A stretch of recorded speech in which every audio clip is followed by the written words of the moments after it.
ইফতারি করার আগ মুহূর্তে আমরা যে পেঁয়াজু, আলুর চপ, বেগুনি, এগুলো খান আপনারা?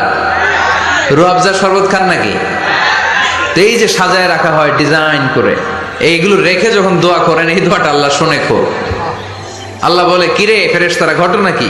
এত খাবার কেন? আল্লাহ রোজা রাখছে। কি চায়? আল্লাহ ক্ষমা চায়। তো খায় না যে তৃষ্ণার, তো আল্লাহ আপনার ভয়।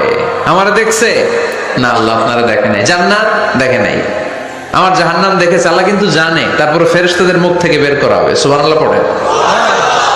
আমার জাহান্নাম দেখেছি কিনা বলো। ফেরেশতারা বলে না, জাহান্নাম দেখে নাই। আমার জান্নাত দেখেছে কিনা বলো। জান্নাতও দেখে নাই, কিছুই দেখে নাই, আপনারও দেখে নাই। আল্লাহ এবার খুশি হয়ে যাবে। আমার খুশির জন্য আমার ভয়ে তৃষ্ণার্ত ক্ষুধার্ত সামনে খাবার হাত বাড়ালেই খেতে পারে, গ্লাসটা তুললেই পান করতে পারে, আমার ভয়ে খায় না, আমার কাছে ক্ষমা প্রার্থনা করে। এখন আমার বান্দা যা দোয়া করবে, বান্দার সব দোয়া আমি কবুল করে নেব।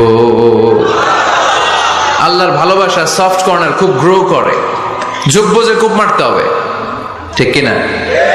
সময় মতো কাজ করতে হবে। সময়ের 1 ফোঁট, অসময়ের 10 ফোঁট। সময় মতো 1 ফোঁটা দিলে যেই লাভ, অসময়ে 10 ফোঁটা দিলে ওই লাভ হবে না।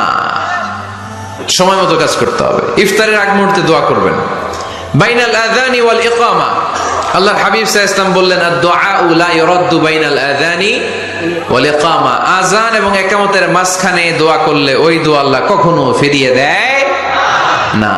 জোহরের আজান হয়েছে, সুন্নত নামাজ পড়ে বসে আছেন, মুয়াজ্জিন সাহেব আসে না, ইমাম সাহেবও বেরোয় না।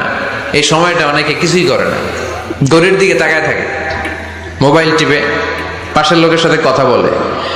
কিন্তু এটা যে it's a very high time to make দোয়া, এটা যে দোয়া করার সবচেয়ে দামি সময়, এটা অনেকে টেরই পায় না। ইউসুফের খিলের ভাইয়েরা, আপনাদের মনে থাকবে তো? আজান ইকামতের মাঝখানে সময় পেলে কি করবেন? লিস্ট করবেন কি কি লাগবে। আল্লাহ আমার টাকা লাগবে, আল্লাহ আমার পয়সা লাগবে, আল্লাহ আমার স্বাস্থ্য খারাপ, সুস্থতা লাগবে, আল্লাহ আমার ছেলে নাই, ছেলে লাগবে, আল্লাহ আমার মেয়ে নাই, মেয়ে লাগবে, আল্লাহ আগামী ইলেকশনে আমি দাঁড়াইতে চাই, আমার তুমি চেয়ারম্যান বানিয়ে দিও। এইগুলো লিখবেন। পারবেন? কথা কয় না। পারবেন? পারবেন? সুপার শপে গেলে কি কমন পড়ছে নাকি আপনাদের দোয়া? হ্যাঁ, ও চেয়ারম্যান সাহেব আপনি? মাশাআল্লাহ, মাশাআল্লাহ।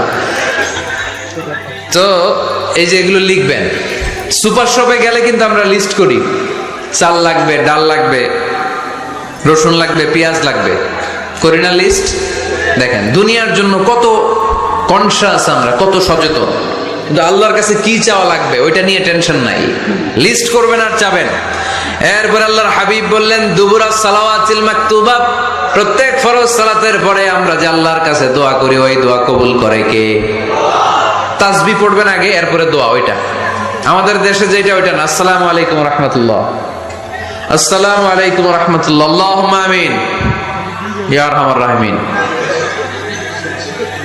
আছে না এরকম একটা দোয়া? আল্লাহর হাবিব কিন্তু এরকম করতেন না, সাহাবারা করতেন না। ওনারা বসে বসে তাসবিহ পড়তেন লম্বা সময়। তাসবিহ পড়ে এরপরে দোয়া করেন, কবুল হবে। আয়াতুল কুরসি পড়বেন, কবুল করে নিবে কে? মান ক্বারা আয়াতুল কুরসি দুবুরা কুল্লি সালাওয়াতিন মাকতুবা লাম ইয়ামনাহু মিন দুখুলিল জান্নাতি ইল্লাল মাউত। প্রত্যেক ফরজ সালাতের পরে যে একবার করে আয়াতুল কুরসি পড়ে, তার জান্নাতে ঢোকার ক্ষেত্রে আর কোনো বাধা নাই। একটা জিনিস ছাড়া, মরণ। মরে না তাই জান্নাতে যায় না, মরলেই জান্নাতি।